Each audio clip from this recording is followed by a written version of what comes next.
Good afternoon. Welcome to the Wednesday afternoon conference call with Trusts Unlimited. This is Jim George speaking. I'm the non-attorney spokesman and facilitator for Trusts Unlimited, and I'd like to thank all of you for taking the time to listen to our call. Today is May 17th. Things are moving in the right direction. We'll get into that in just a moment. This will be a little shorter call today, largely because we've been hit with a tsunami of contacts in the last couple of days, and unfortunately I think it's going to get worse before it gets better. Of course, that's good news. New business is new business, but you have to do the best you can to service the people that, whether they're existing clients that need service issues dealt with or people that are interested in establishing a trust. We need to get back to them as quickly as possible.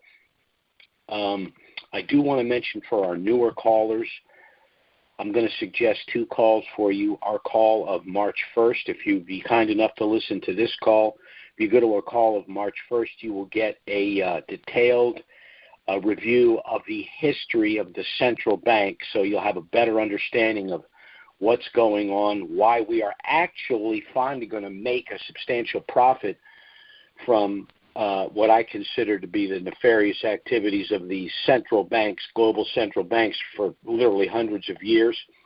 And our call of May 3rd will give you a complete, detailed explanation of the turnkey program we've put in place to assist you. But I will be touching on that certainly at least briefly. So let's get into today's call. First, by way of disclaimer, Trusts Unlimited is not the purveyor of the dinar and these other currencies. We're not advocating either the sale or purchase of these currencies, but as rather substantial currency holders ourselves, we're sharing with you the information we believe to be most relevant. We continue to focus on Iraq because we believe that the Iraqi Dinar will be the catalyst for the reinstitution of some of these other currencies. Most notably, the dong. Of the opinion that we might see the dong shortly after the reinstitution and revaluation of the dinar. So those of you that hold multiple currencies, those that hold dinar, many also hold the dong, and that might be coming along as well. The last time we spoke, I believe the window we had for the potential reinstitution of the dinar ended on May 15th. Today's May 17th. We were pretty close. There was a delay in the passage of the budget. So we're looking at around June 1st for all of this to be resolved. The delay was the result of the more pro-Iranian radical Shia within the coalition framework. But fortunately, their numbers are dwindling. Their arguments they're just lame, and so that faction within the coalition framework isn't going to get what they want, which is for Iraq to remain a little piggy bank for Iran. The majority of the coalition framework, and certainly the majority of the Iraqi citizens, are moderate Shia. That's who's running the government right now, and that's also now who's in control of the coalition framework. So the increasingly shrill remarks of those members of the coalition framework and their declination in numbers means that I don't think we're going to have to worry about Maliki and his bunch any longer. Now, we're looking at the third reading. Let's talk about the budget here.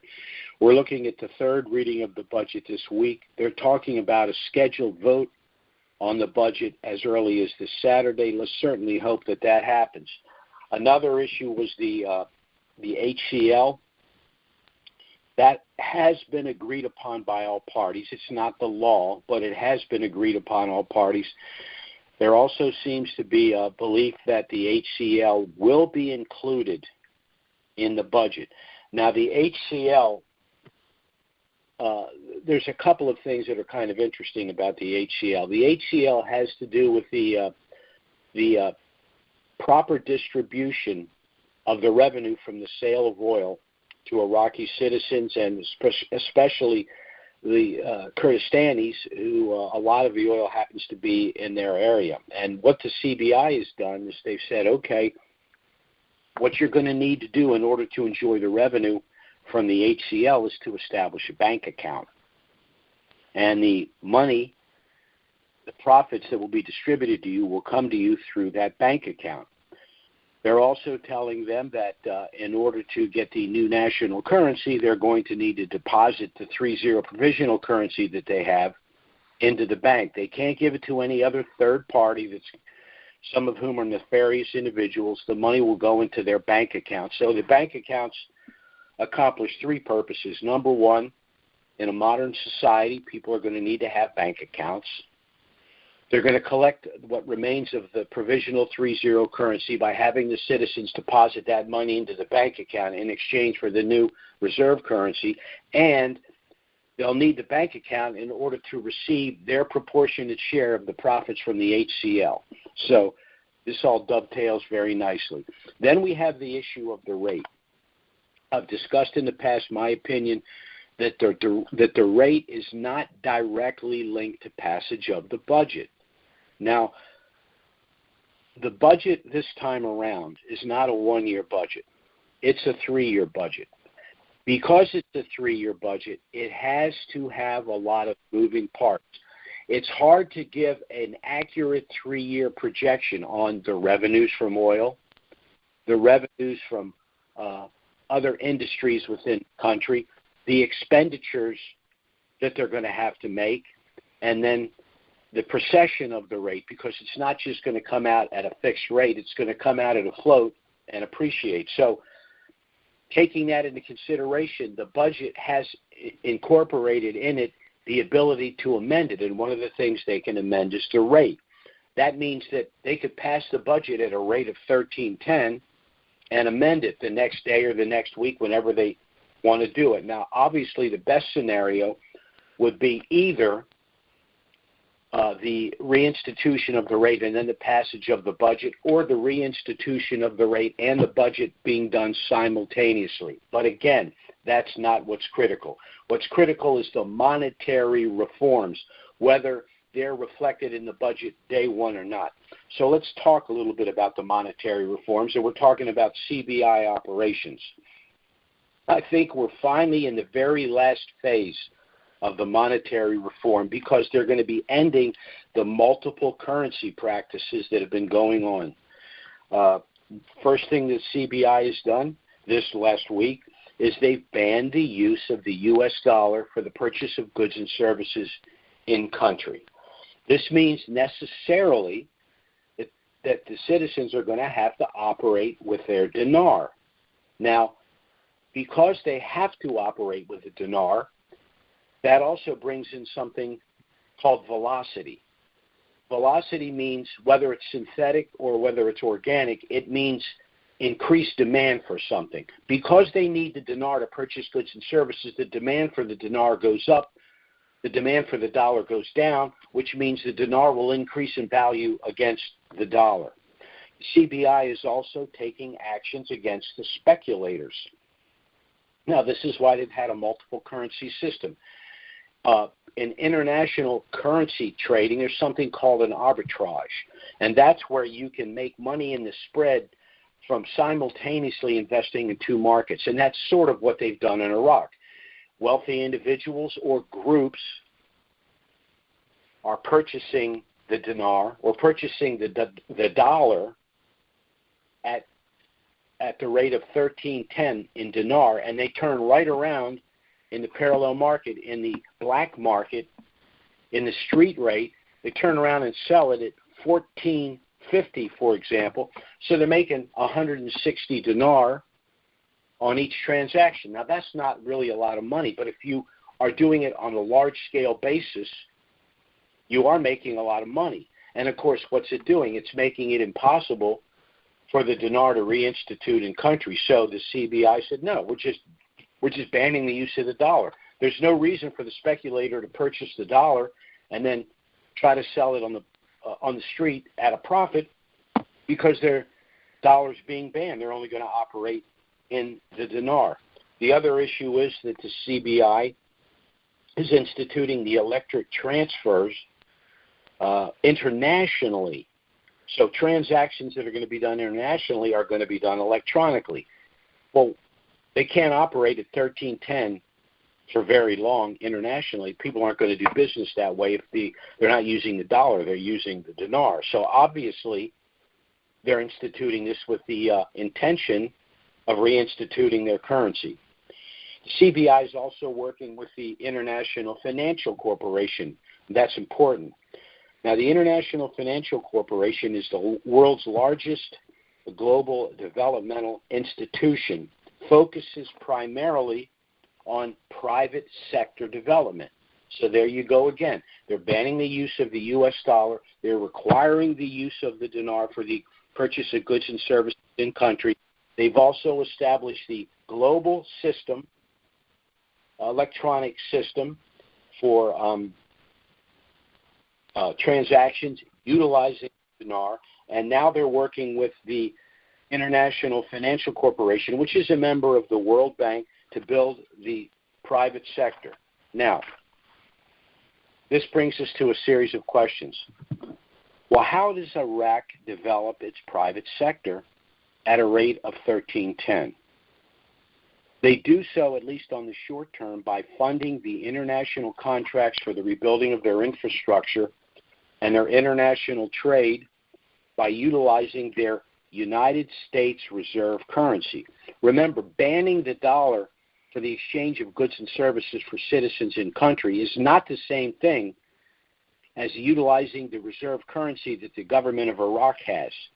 And they've accumulated to date the largest reserve currency in USD they ever had. Estimates are between $115 and $120 billion in USD.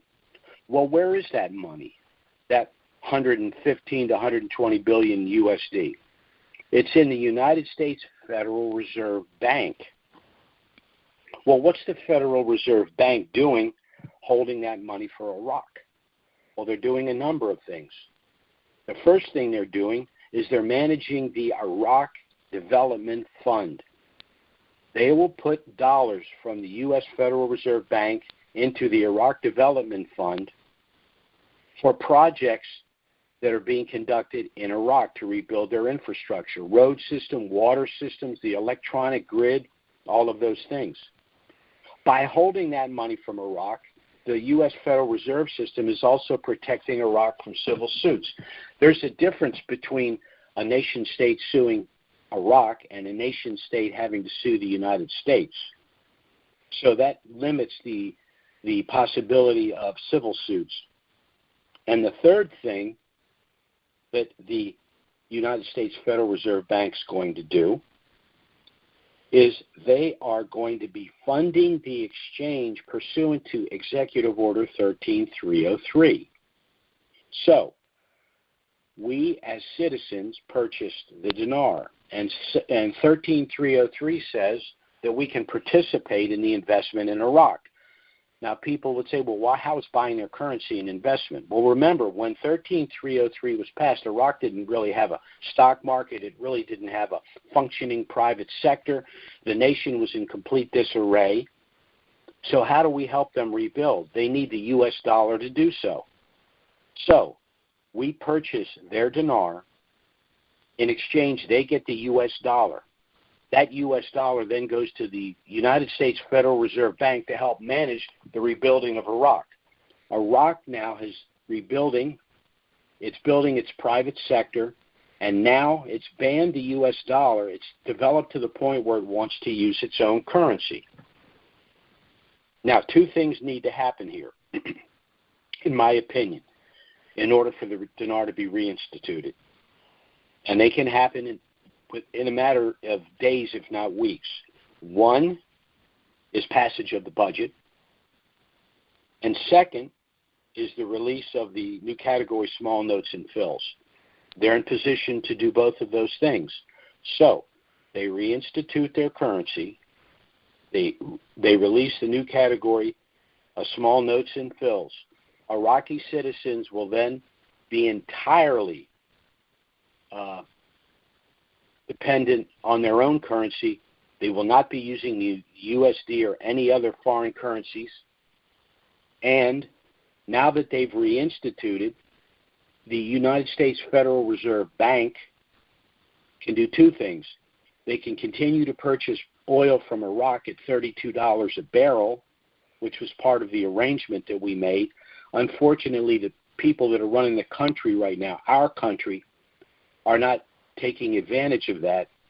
So I think it's 50% stupidity and 50% nefarious intentions.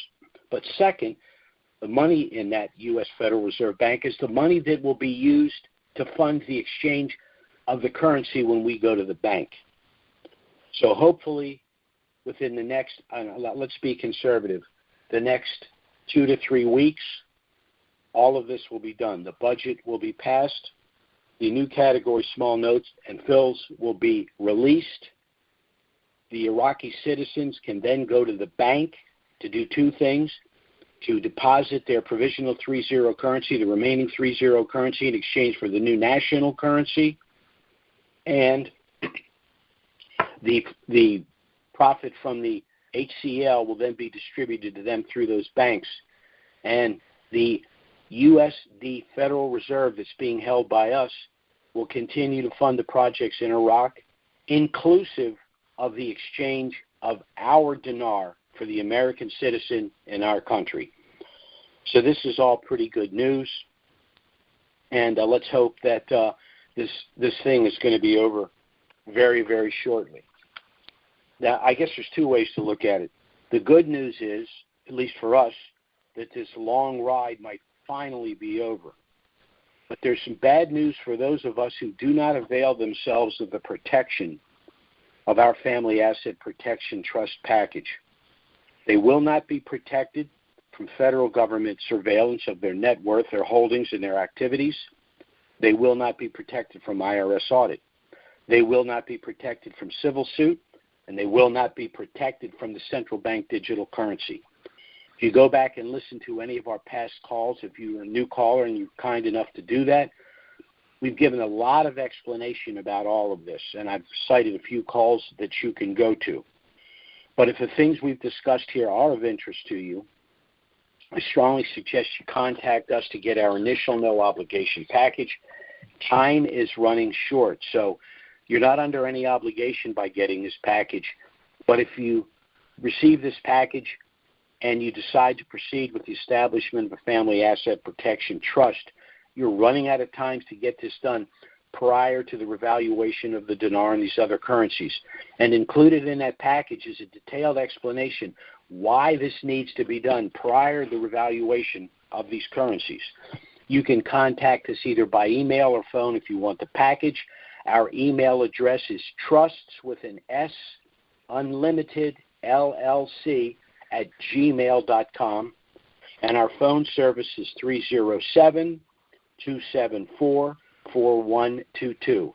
If you contact us by email or phone, we'll get our initial package out to you. It does contain everything you need if you wish to proceed, but again, that's entirely your decision. You can review the package, contact us by email or phone if you have any questions. We'll be happy to assist you, and there will be no consultation fee. Our next call, of course, is scheduled for next Wednesday. Certainly, if something of a dramatic nature were to happen between now and then, we'll try to get out an emergency email and schedule an emergency conference call. But failing that, we'll be back next Wednesday, noon Eastern, 9 a.m. Pacific. Things are looking good, everybody. Let's hope we have a very, very profitable week. Take care, and thanks so much for calling.